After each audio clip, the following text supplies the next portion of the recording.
So, yay, branding. Um, that's what I'm going to talk about. AudioNerve, that's my company. Basically, it's me and my computer.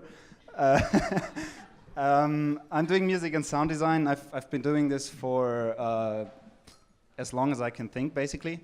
Started with playing piano when I was little, then getting my first computer, and everybody was into car racing games back then, and I was into taking my father's CDs, cutting them up, like Phil Collins CDs, cutting that snare and rearranging it somehow with these old wave editors. So I was straight into computer music from the beginning, and somehow it never stopped, and it grew and it grew and it grew. Yeah, with, I don't know, maybe age 15, I got my first job at a studio. I called him, I don't know, 15 times to, hey, I want to do an internship at your place. He was like, no, we got an intern already. And I called him again and again and again. And at some point, he was just so fed up with me that he invited me to come over, and I stayed there for, I don't know, 4 years straight, doing an internship without any money, just being happy, moving faders and moving knobs, and wow, being in a studio, feeling cool, basically. And at some point, a friend of mine handed me this DVD of his kind of a film he did about avalanches. He went to Switzerland, they got a helicopter, they did some really nice shooting there, and he handed me this DVD and said, can you do the music for this documentation we shot? And I was like, yeah, maybe I can do it, I don't know. It took me about a week to figure out how to synchronize music to picture, but from that point on it was absolutely what I wanted to do. Music was not enough anymore, I wanted to do music for picture. And then that never stopped until today. That was at a point where I moved to Hamburg. I come from a little village in the south. I moved to Hamburg, new life, new opportunities, starting a new thing. Met some guys there. We were just, getting along well. And at some point we decided, let's build a studio. So it started with this, basically. That's the first picture I took from the studio we wanted to build. We rented a space. We didn't have any money, actually. We just wanted the space. It looked good. It was nice. You could, if you go in this door and go around it, it's 200 square meters. You will come back to the front, and it was just like, if we don't manage to do the studio there, we can ride our skateboards in there, whatever. Let's start. So we tore everything apart that was in there. It was this kind of 80s office space. Tore everything down. It was a big mess. First thing, let's get all the walls out there. We don't know why, but let's get them out. So we have space to plan everything. We started going step by step, and that's basically the main thing I learned out of this, that I took for my work. Sometimes if you see the whole picture, it won't get you anywhere because you're just hammered down by it. You're like, oh fuck, how am I gonna get to the end of this? So you have to go step by step by step. You have to go one screw after the other. You have to take the hammer one nail after the other. And don't lose track and make a plan for what it should be like in the end. We just sat down, we kind of opened Illustrator or Photoshop and started, it could look like this. We didn't know if this would even work, but we had a plan. We wanted to do this. We got this to an acoustics engineer, asking him, is it possible to build something like that on a budget that's not too big? He was like, yeah, we can do it. We can save some money here, save some money there. And from that point on, we were in. We signed the contracts, and okay, let's do this. Plans got more detailed. You start to plan your own room, blah, blah, blah, blah, blah. And at some point, you walk into the door and you got a finished studio, a 200 square meter studio in a big town like Hamburg with a lot of other studios around. you actually don't really know how to finance it or how to pay the rent, but you're happy. And it stuns me every day I get in there. When we were building, I came in one day and I wanted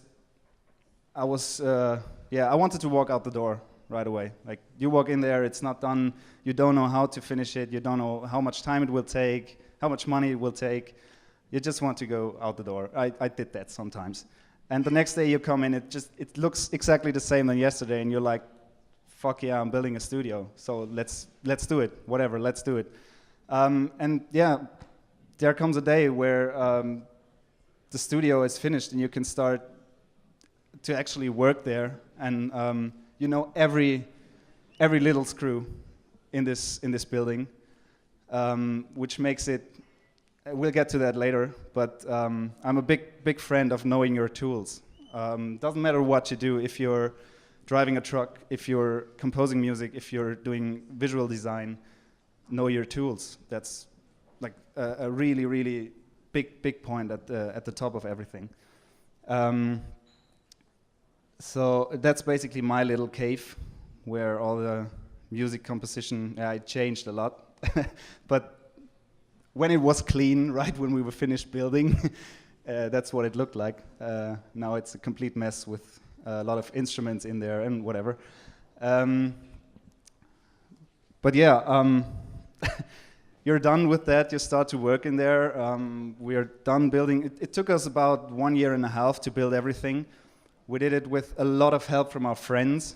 There was actually, except for maybe 2 people which were professionals to check everything, do the acoustics, all the things that have to really be safe and sound.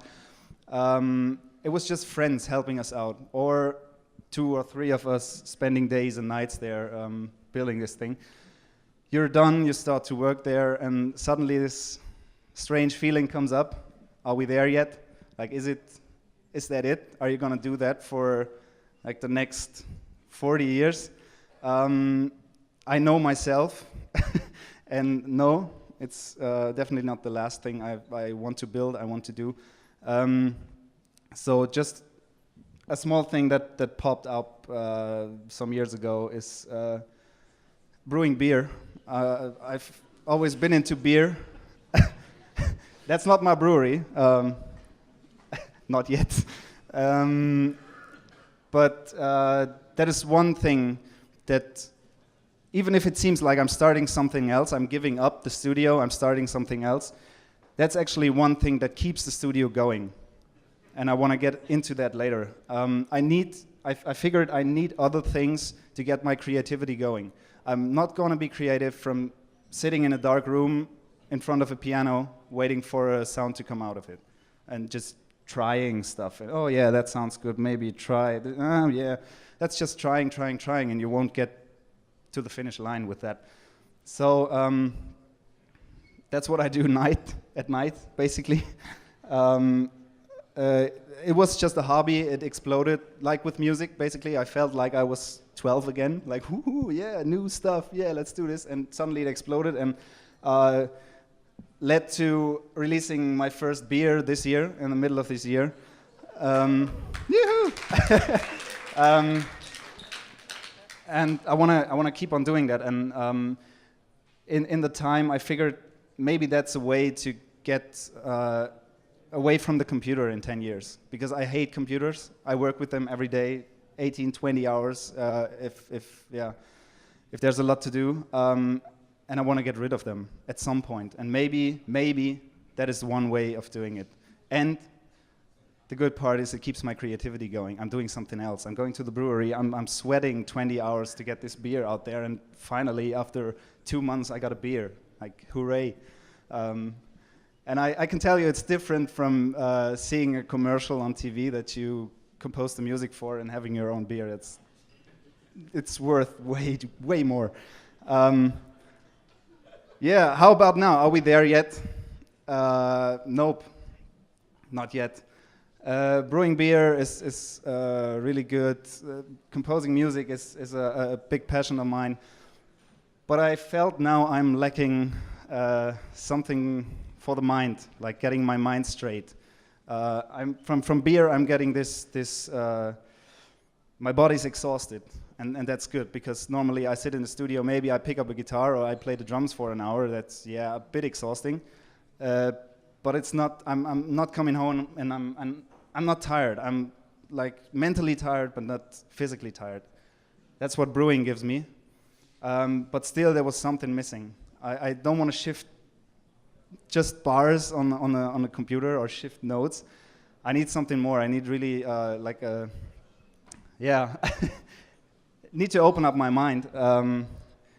And at some point, I picked up a book, which I bought when I was, I don't know, maybe 10 years ago. I never read it. It was just laying around. And it's The Art of War. Maybe some of you have read it. It's strange to read, actually, but I fought my way through it. I haven't read a book in years, but I fought my way through it and started to get in contact with Kendo. I don't know if anybody's familiar with Kendo. If I'll show you the picture, you maybe will say, oh yeah, I saw that on TV or whatever. So the next part of my talk will be about the art of war and the things I learned for my creativity, for my music, from not being creative at all, which is Kendo, for me. There may be people that will say that Kendo is extremely creative. It's not for me, and that's a really, really, really good thing in that case. So now it's the woohoo, yeah. That's how guys look that do Kendo. It's basically it's the traditional, the updated form of traditional Japanese sword fighting, and it teaches you so much for your personality and for me, for my creativity. And I figured if I learn to translate that to my musical work, it will get me to the finish line much faster, with much more efficiency and much more fun, basically. Because even if a lot of people say creativity is something you just have to let go, yeah, definitely. But for me, I think there's a huge part in creativity that has to be automated. And if you can automate some stuff, it won't get in your way later, and you can be really open and can be really creative and focus on what's really important. So I kind of, it's a bit weird because I tried to figure out 10 points to give you a hint what I'm talking about. So this may be like a 1, 2, 3, 4, 5, yeah, do that thing, but no, that's just me. But maybe some of you may get interested in it and have a look into it and yeah, see how it works. So first thing, over everything, learn about the theory. Like whatever you do, you have to know how it works. And that's what the brain is here for. Like before you cut your fingers with that knife, try to figure out how it works before you touch it and try to cut something with it. That's the basic description of it. Same with music. If I don't know my software, if I don't know my instruments, it won't get me far. It may get me some good ideas, but I won't get to a point where I can say I can use that and it really gives me what I was looking for. I guess there's a lot of motion graphics and film people here. Like, you know that. If you're not familiar with the software, if you get forced to use another software for your thing, it might just really hit the brake and you're pretty slow at what you want to achieve. So theory for me is absolutely, and in Kendo it's the main part. In the first Kendo lesson you'll get, it's a practical lesson, but you will get so much theory input that you will go out there and either you will stop doing Kendo or you will start to read about the theory and why is that and why do I have to move like that. Point 2, let's get back to the knife. Find and master your tools. You found the knife, you know how to use it. Okay, you're doing one cut. Okay, yeah, I can do it, and walk away. That's not gonna work. Even if it's repetitive and it stinks, it stinks to hell sometimes. Redo stuff that you've been doing 500 times before, and look how you do it, and really be aware of how you do it. That's a main thing that I have a problem with. I know my stuff, and I think I know my stuff, and I know enough stuff to get where I want, and it will get me where I want every time I try. But maybe there's a way to master your tool somehow else and get to the point quicker, with less effort, and have much more space for creativity. For me, it's piano. Like I started playing piano when I was small, and I gave up because my teacher was a douche, and I haven't picked up since. Basically, I always sit down. I got a piano in the studio. I always sit down, play for half an hour. I'm annoyed. I stop doing it, and the next day I won't sit down. And that's the big thing. One of the big things I want to learn, or I learned out of Kendo. If you want to master something, do it over and over again. A practical lesson in Kendo can consist of just 500 hits with a sword, just the same hit over and over and over again. You have to, they say, the word is kiai. You're screaming when you're hitting someone to get pressure up. And it can really exhaust you. But after the, I don't know, 120th hit, you will know, damn, I'm absolutely I'm forcing it. And that's not what you want. You want to do something so often that you don't have to force it, that it's flowing. And you're not forgetting about the rest. If you're hitting the sword, you're not forgetting about what your feet are doing, basically. And that comes just out of practice. Your brain, you have to teach your brain not to think about it. And that's just practice, practice, practice. Not that I'm talking, that I know all this stuff, and that's like the new Bible there. But that's always, remember, it's just for me. That's what I figured, and maybe some of you can find something in there. Show some respect. Sounds just, yeah, I do. But do you actually? If you're talking to clients, I figured when I'm talking to clients, at some point I stop listening. It's just like, oh yeah, he wants the same shit again. Okay, yeah, yeah, we can do that. All right, okay, yeah, I'll be done by tomorrow. Bye. That's not showing respect, and that's what I learned from Kendo. You have to respect your enemy in that case, and if you're really conscious about it, if your phone rings and your client is on the line, maybe the client you had 10 really bad jobs with, just take a second and think about, do I feel that's my enemy? And I bet a lot of you guys will. I figured that myself. You pick up the phone and you're like, oh, fuck, I hate this guy. Try to think about it. Try to rethink it. Is he basically maybe just paying my rent? Is that cool? Do I want that? Do I want to do the job that is paying my rent? That's not really creative, but it's paying my rent.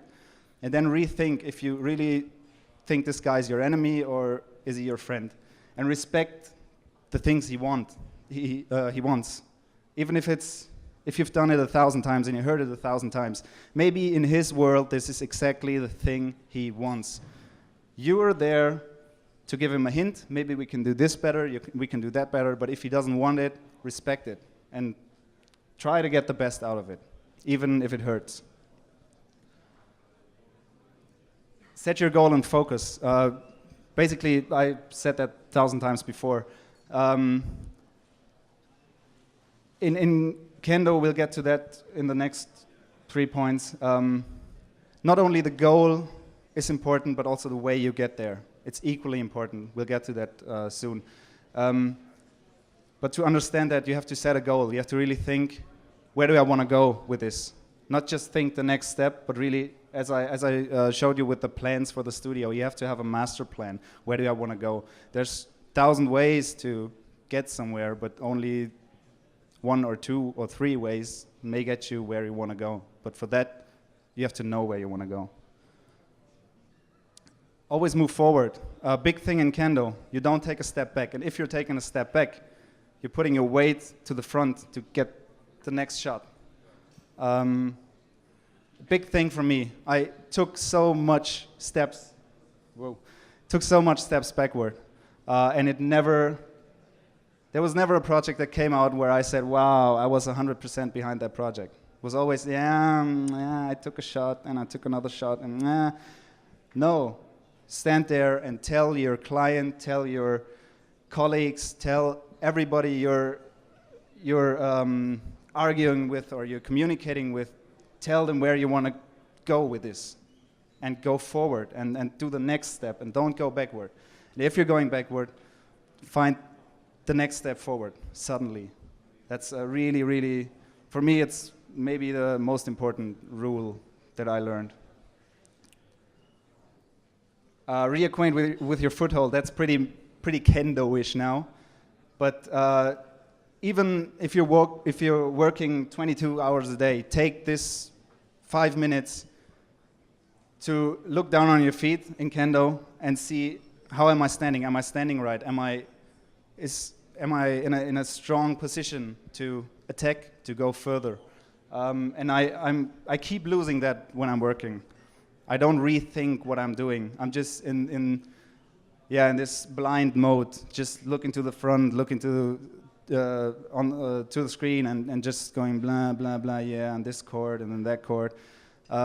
Stop for a minute, rethink what you're doing, and the best ideas will come out of that. That's what I figured.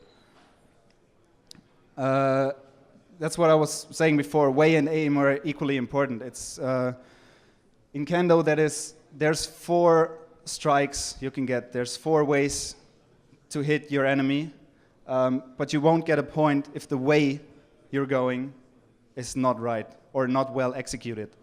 So you don't just hit anybody on the head. No, you want to do it with full soul, full body. We say Kiken Taichi, that's like the body, the sword, and the soul is one when you're going to attack your enemy. And the way you're doing that is as important as the point you're getting when you hit him. And I figured that's also a good rule to keep in your head when you're working on a project. It's not just good to have something nice in the portfolio. You want to learn something from it. You want to find a way to do it and maybe take that way and say, wow, that was really good, that went well. I want to take that way and take that to the next project, and maybe the next project will get even better.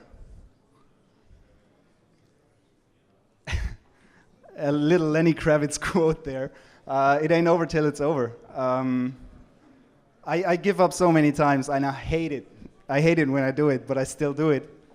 And I keep hating it even more.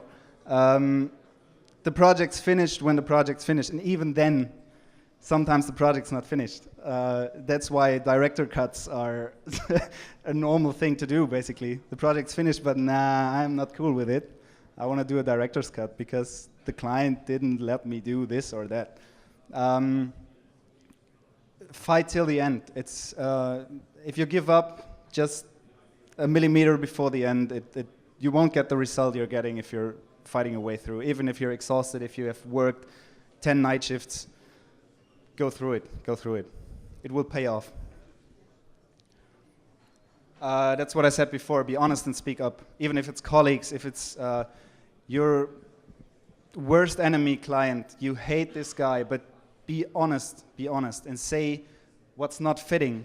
If he calls you and he tells you, can we do it like this? No. If you don't want to do it, no, we can't do it. Why should we do it? Explain. Be honest and yeah, be truthful to everybody involved in the project. From the producers, if you can't make it today, and you know, yeah, we have to finish the project tonight. You can make it today. You cannot make it today. Say it to the producer. The producer will handle it. It's his job to do it. And it's your job to get your timings right. And you have to be honest and say, okay, I had a mistake. I did a mistake. I'm not going to finish. Can we have 2 more hours? But you have to be honest. You will get yourself into trouble, and that's not worth it. Absolutely not. reflect on success. Celebrating success is very good. I like it, but taking this 5 minutes and reflecting on why this project went well, it's a hard thing to do because you want to celebrate. It's like, woo, yeah, we're done with this shitty project, like, woohoo. But take these 5 minutes and reflect on what happened the last days, weeks.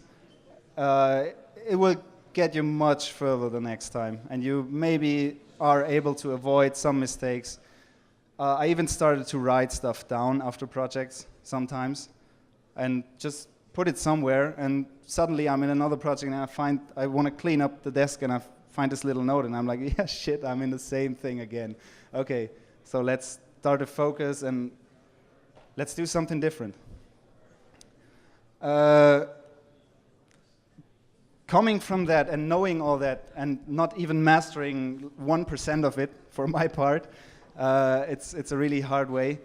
I want to give you a bit of an overview of what I did over the last year, maybe 2 years. And I chose some projects that are very different from each other because they're a different exercise or a different approach. So we're starting with a pretty abstract project for Nike Hyperfeel, for their Hyperfeel series. They wanted these animations behind the shoes in their legendary stores in England, and it's all generated visuals. And this maybe basically it was pretty basic. Like, yeah, we got water bubbles there, we got rubber stripes there, we got leaves there. We need sound of leaves, we need sound of water, we need sound of rubber. And yeah, it will be loud in this shop and nobody's gonna hear it, so yeah, just give us a bit of an atmosphere. And I was like, nah, nope. I spoke up, woohoo, rule number whatever, and said, no, if we're gonna do this, we're gonna do it right. I wanna have a bit of a storytelling in there because you'll see it's runners that are made of different materials. And they wanted to be in the head of the runner if he's running through the park or through the forest or on the beach or through the city. And yeah, so I did a bit more than the client requested, which is good sometimes because I really, even if it's pretty simple, I really like the outcome of it. I want to play you one. This should be running through the park. I don't know why they chose water for the park. Don't ask me, but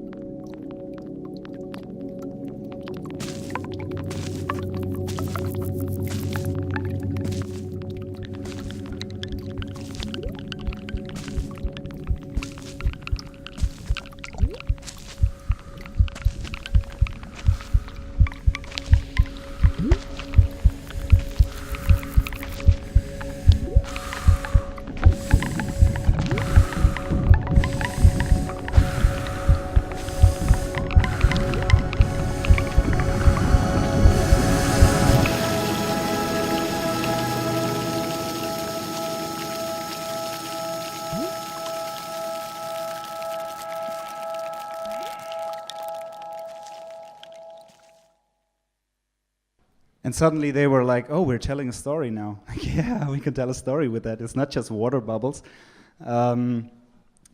Basically, I even started to, I recorded my heartbeat and my breathing for this. I wanted to go out and really go for a walk to feel what this guy's doing, but the recordings were not very good, so I did it in the studio.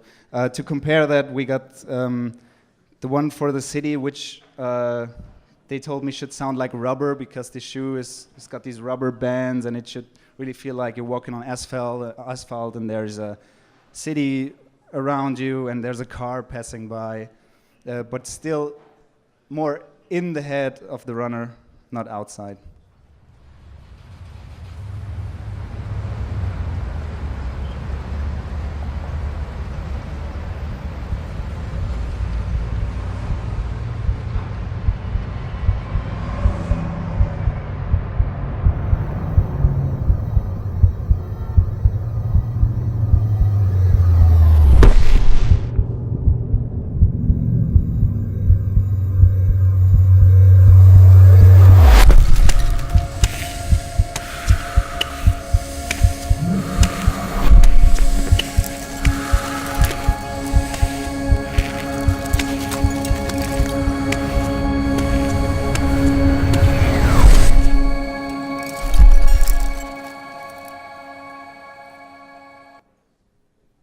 So that's basically the abstract side of things, where you can be really creative and yeah, what is this green thing? It's rubber, maybe it's plastic, whatever. You can use sounds you never used before, you won't use for anything musical.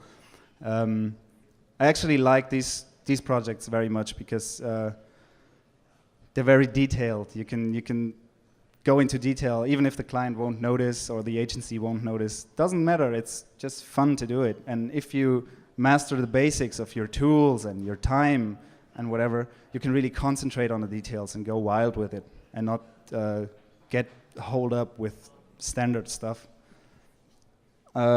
Something completely different. I want to show you the other side. No sound design at all, no sounds, just music and something completely different.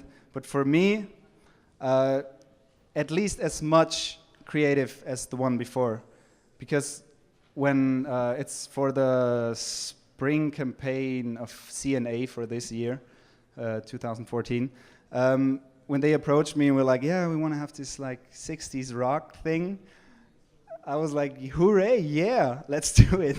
I was so much into technical projects like the one before and little detailed pling-plong stuff. I was really open for, yeah, fuck yeah, let's get a guitarist in here, let's get a singer in here, let's go for it. And it might not be like the best pop song in the world, but I had so much fun doing it. It was so different, and it really, yeah, kind of refilled my energy for the next projects, because it was so different from anything we have done before. Yeah, my mouse went missing. Wow.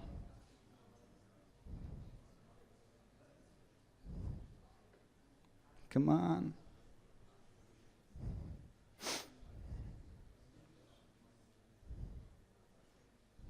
It's not playing.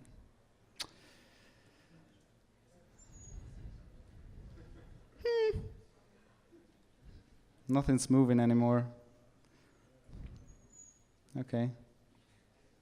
Master your tools, you know? I didn't master this computer here. Absolutely not. And it won't play my video, which is kind of sad. Let's reopen it.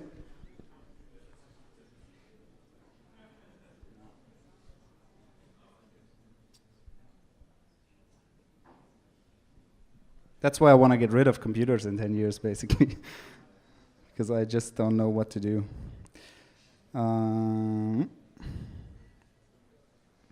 Nope. Nope.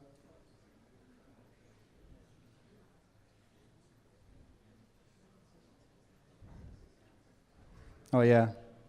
Let's recap on the things we did. Very, very important. Wow. Pretty nice presentation I did there. Nice. Who remembers number 6? Ha. Gotcha. Yeah, let's hope it works. It did work on the way here, so with a bit of luck.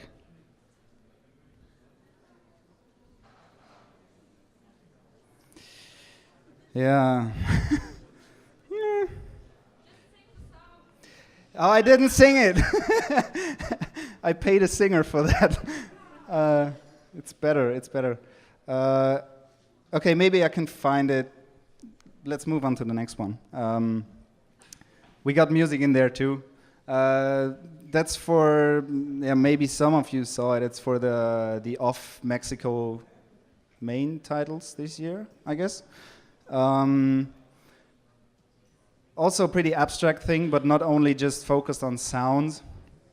You could have gone down that road. That's the nice thing about the project. You could have gone down that road and say, okay, just let's do sounds. Let's do weird sounds for this sculpture you're gonna see.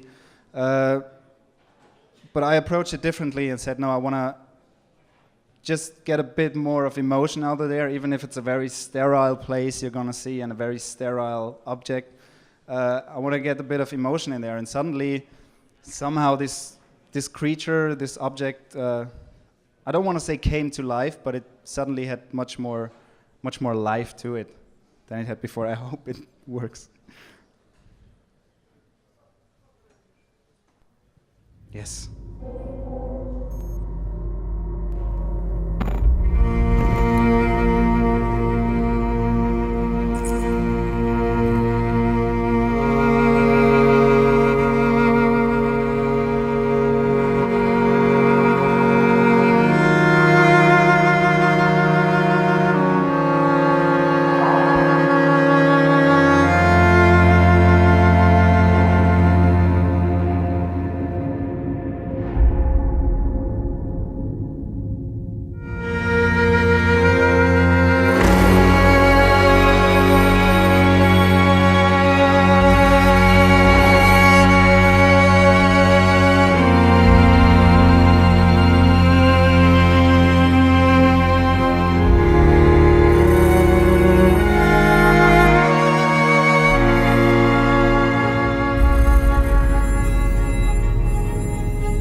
Yeah, basically another example of oh, thank you, of not going the way you initially planned for it.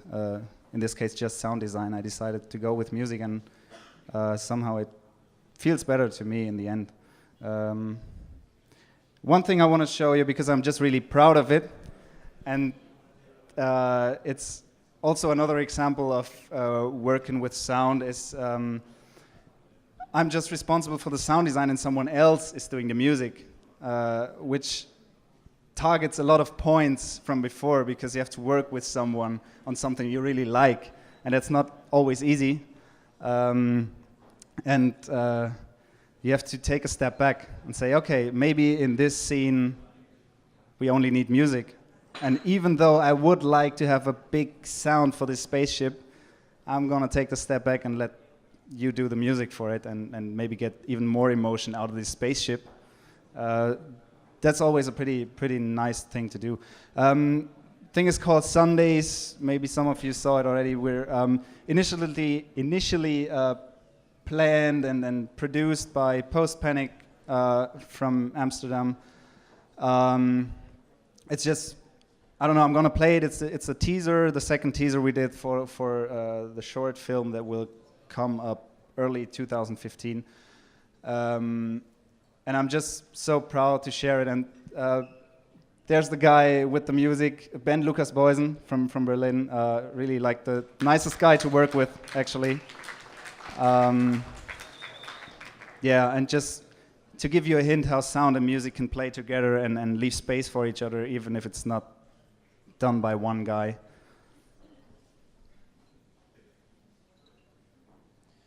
I'm lost again, no mouse. Wow. This machine is magic. Nope. Oh yeah, no.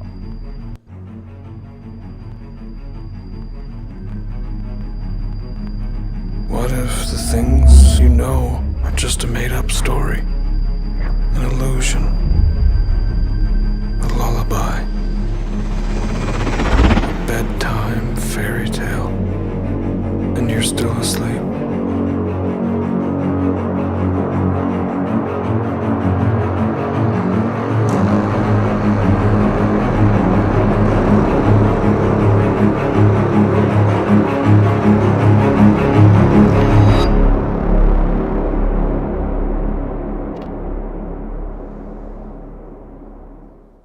So basically these parts, like in the ending when the music is getting louder and you just want to get your sound in there. That's thank you.